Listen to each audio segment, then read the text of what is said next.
चला मित्र आणि मैत्रिणींनो, आज आपण त्रिकोण मोजणे यामध्ये फर्स्ट टाइपचे त्रिकोण आपण मोजायला शिकणार आहोत। फर्स्ट टाइपचे त्रिकोण आपले कसे आहेत तर एका सिंगल शिरोबिंदू मधून समोरच्या रेषेवरती जेव्हा या समोरच्या रेषेवरती एकापेक्षा जास्त रेषा जातात तेव्हा त्रिकोण आपल्याला कसे मोजायचे ते आपण शिकणार आहोत। ठीक आहे, चला बघा बरं, या शिरोबिंदू मधून 1 आणि 2 या रेषा जातात आपल्याला दिसतायत आणि ही जी खालची रेषा असते याला काय म्हणायचं, मग याला म्हणायचं बेस। ठीक आहे, चला बघा आता आपल्याला त्रिकोण कसे मोजायचे। काय करायचं, जिथं तुम्हाला पहिला त्रिकोण दिसेल त्याला 1 नंबर द्या, जिथे तुम्हाला दुसरा त्रिकोण दिसेल त्याला 2 नंबर द्या आणि जिथे तुम्हाला तिसरा त्रिकोण दिसेल त्याला 3 नंबर द्या। आता या नंबर्स आपण दिलेले आहेत। आता काय करायचे, आपल्याला या नंबर्सची ऍडिशन करायची आहे।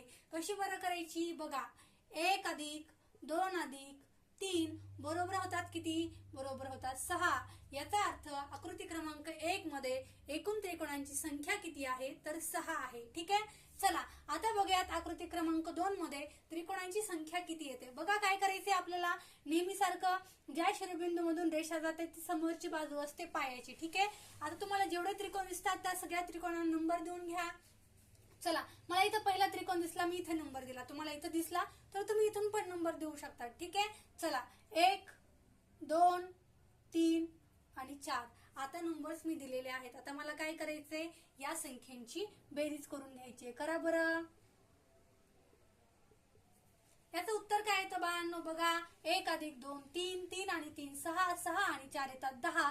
याचा अर्थ आकृती क्रमांक 2 मध्ये त्रिकोणांची संख्या किती आहे तर त्रिकोणांची संख्या 10 आहे। ठीक आहे, चला आता बघूयात आकृती क्रमांक 3 मध्ये त्रिकोणांची संख्या किती येते। बघा, हा खालचा जे पॉइंट असतो, खालची जी रेषा असते ती बेस असते। का बरं, या शिरोबिंदू मधून रेषा जाऊन समोरच्या रेषेवर आलेत, हो की नाही। आता बघा, पहिल्या त्रिकोणाला 1 नंबर, नंतर 2, नंतर 3, नंतर 4। आता यांची बेरीज करून घ्या। बेरीज क्रमाने येणाऱ्या संख्यांची बेरीज करण्यासाठी काय सांगितलंय तुम्हाला, आणखी एक ऑप्शन 4 आणि 4 नंतर येणारी संख्या कोणती आहे 5 भागिले 2 बरोबर 4 पंचे 20 भागिले 2 येतात किती 10। म्हणजे आकृती क्रमांक 3 मध्ये एकूण त्रिकोणांची संख्या किती आहे तर 10च आहे। ठीक आहे, चला अशा प्रकारचे जे क्वेश्चन्स आहेत ज्याच्यामध्ये फक्त एक बेस आहे अशा प्रकारचे क्वेश्चन्स तुम्ही सोडवू शकता। आता चला भेटूयात मग नेक्स्ट व्हिडिओ मध्ये, तोपर्यंत सगळ्यांना tata bye bye, take care.